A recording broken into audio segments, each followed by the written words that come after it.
गोहत्या करण्यात माहीर असलेल्या बैल चोरास म्हसळा पोलिसांनी स्थानिकांच्या मदतीने केले गजाआड। शेतकऱ्यांची गुरे चोरून त्यांची राहत्या घरात हत्या करण्यास माहीर असलेल्या म्हसळा आगरवाडा येथील बैल चोरास मालक आणि ग्रामस्थांनी रंगेहात पकडल्याने म्हसळा पोलिसांनी आरोपी मुअज्जम फकीह याला ताब्यात घेऊन दुसऱ्यांदा गजाआड केले आहे। मागील वर्षी आरोपी माज याने फिर्यादी रघुनाथ रामजी भायदे राहणार आगरवाडा यांची गाय चोरून आरोपींनी त्यांच्या घरातच हत्या केली होती। तर पुन्हा आरोपीने रघुनाथ भायदे यांचे मालकीचा वर्ष वयाचा बैल चोरून घराच्या किचन रूममध्ये हत्या करण्याच्या उद्देशाने बांधून ठेवलेला आढळून आला।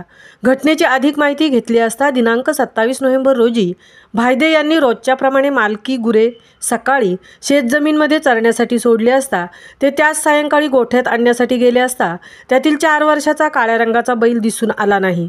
आजूबाजूला शोध घेऊन सापडला नाही, म्हणून दिनांक 28 रोजी सकाळी 7 वाजता गायीच्या हत्या प्रकरणात दोषी असलेला आरोपीचा संशय आल्याने त्याचे घराचे कंपाऊंड व घराच्या आत शोधला असता चोरीस गेलेला बैल हत्या करण्याच्या उद्देशाने किचन रूममध्ये बांधलेला मिळाला।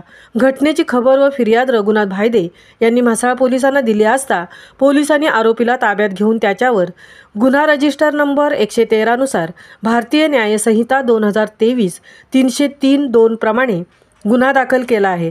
आरोपी माज हा एका घटनेत सजा भोगून आल्यावर पुन्हा त्याच प्रकारचा गुन्हा करण्यास प्रवृत्त होत आहे असे बैल चोरीच्या घटनेतून सिद्ध होते।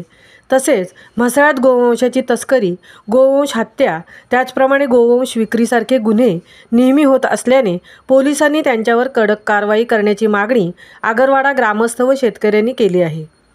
महामुंबईसह संजय खांबेटे, म्हसळा।